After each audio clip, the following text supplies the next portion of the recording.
Hi everybody, today we are going to make a new recipe. Are you ready? As you know, we are in March. It is Colorectal Cancer Awareness Month. So if you are looking to increase your fiber intake, I want to show you a meal that you can put together. Chickpea burgers, okay? Now the first thing that I want to say to you about having chickpea burgers is if you are looking to replace your burger, you love having a good burger, first thing I want to tell you is just give up this whole notion of, but I want it to taste like beef.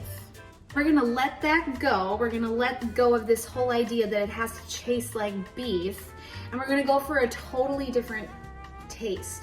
These are hearty, savory, delicious, great flavor, and it's because of the spices.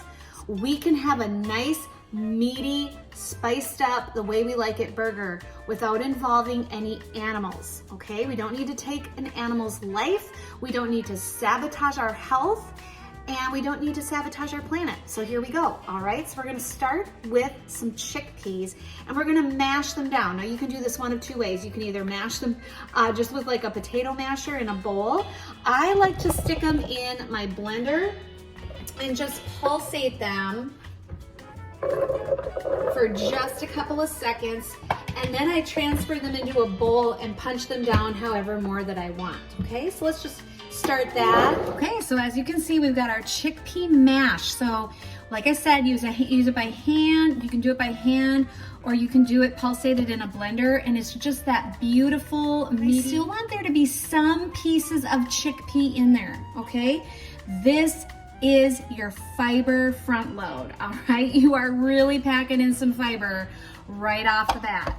All right, so let's go into step 2. Here are the things that are going into our chickpea burger. We've got some potato starch. That's gonna hold it together, okay? We're gonna throw in a little bit of crushed red pepper, some curry powder. I mean, just think about the flavor that this is gonna have, just delicious. Some ground toasted sesame seeds. Did you see that blender? You can throw a couple tablespoons of sesame seeds in there and grind them down. Add that into your burger mixture, and you're gonna have this beautiful richness that comes into the flavor. Some coriander and some cumin, okay? Those are our spices. A little bit of minced garlic and some shredded carrots, okay? And I'm just going to throw those all in to the burger mixture. Okay, and so we've got that in, and now we're gonna add a little onion. Now, as I always say with all of my recipes, if there's something that I'm putting in here and it's not your jam, replace it with something that sounds good to you. Okay, we're gonna fire up the stove now, and we're going to be cooking up our first patty, but we need to talk a little bit about what if it sticks to the pan, okay? So I'm gonna show you an example of what you can do using cooking spray, olive oil cooking spray, but we really want to encourage you to, if at all possible, don't ever use any added oils.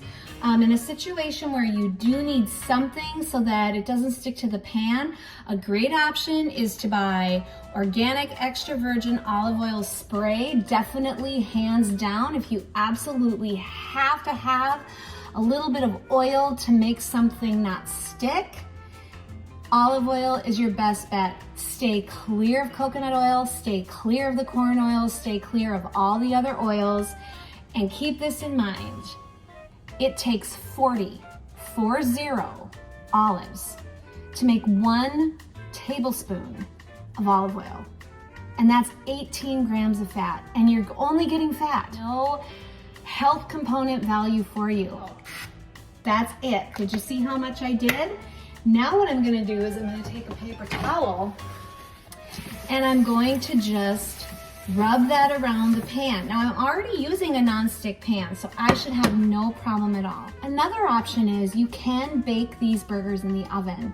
They take a little bit longer, but they turn out just fine. So always keep that in mind.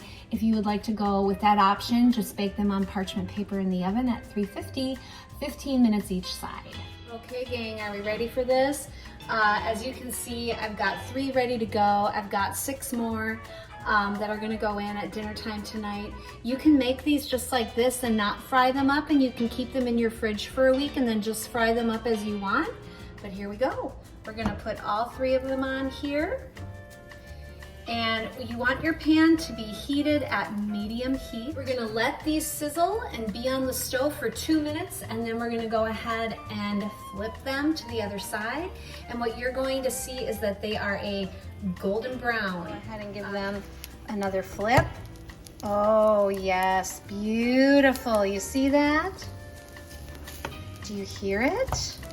You see, plants have their own levels of fat within them. So when you cook them without oil, they release their own natural oils and really do a great job in marrying together with the spices that you've created on your burger. When you throw a bunch of oil into your pat, you're really tasting is just straight up fat.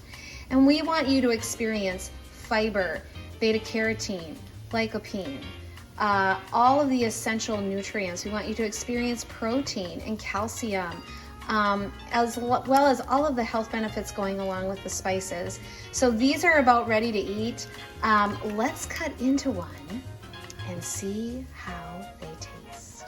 Okay, I've got my chickpea burger done. And I always make one for myself ahead of time so that I can see how it turned out before I make them for my family. Now, if you want to kick these up a notch, add a little bit of hot sauce. Add some extra crushed pepper to it. You do you. You make it the way you want it. Guess what's also really cool about making plant-based burgers on your own? Before you even apply them to the stove, you can taste your meat mixture to see if you like the flavor and add what you want. It's a win-win. Eat the plants, don't eat animals, enjoy good health.